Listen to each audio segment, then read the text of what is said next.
Bullish bullish हरामी candlesticks जब एक दिन में एक बार बड़ा बेरिश लाल कैंडल दिखाई देता है जिसे अगले दिन एक छोटा बेरिश कैंडल फॉलो करता है तब बनता है।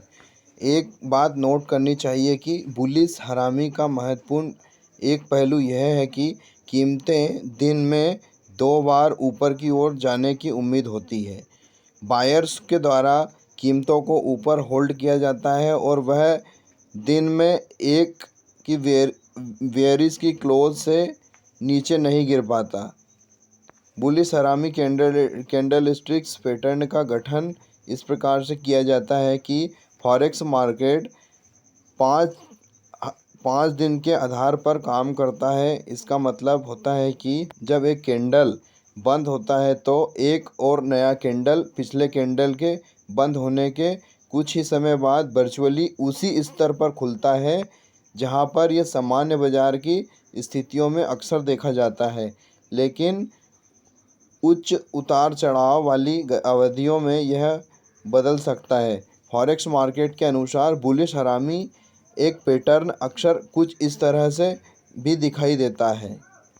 दूसरी ओर स्टॉक्स के लिए दिन में निर्धारित ट्रेडिंग घंटे में होती है और खुलते समय में कई कारणों से गैप होने के कारण भी उम्मीद होती है कि उनमें कुछ हो सकता है, जैसे कि ट्रेड के बंद होने के बाद नकारात्मक कंपनियों का बाजार में आ जाना, जैसे देश क्षेत्र आर्थिक डेटा, अधिग्रहण, बिट या विलय विवाद जैसे अन्य मुद्दे, सामान्य बाजार भाव। इसीलिए पारंपरिक हरामी पैटर्न सामने आता है, जैसा कि नीचे वाले जो पैटर्न में नीचे दिखाया जा रहा है काले बॉक्स में।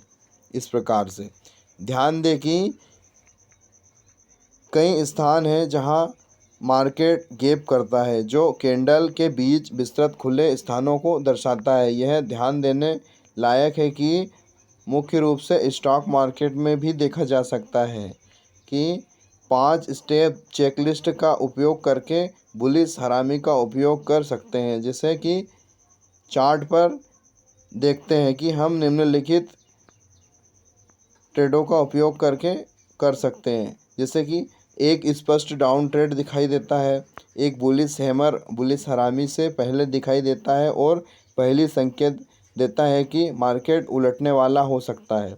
बुलिश मोमबत्ती पिछली मोमबत्ती की लंबाई से 25% अधिक नहीं होती है।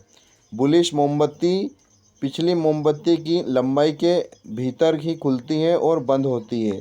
जैसे RSI इंडिकेटर्स दर्शाता है कि मार्केट ओवरसोल्ड है और यह माना जा सकता है कि नीचे की ओर मोमेंटम थम रहा है, लेकिन ट्रेडर्स पूरी तरह से पुष्टि नहीं कर पाते हैं, जो कि 30 रेखा को पार करने का इंतज़ार करना चाहिए।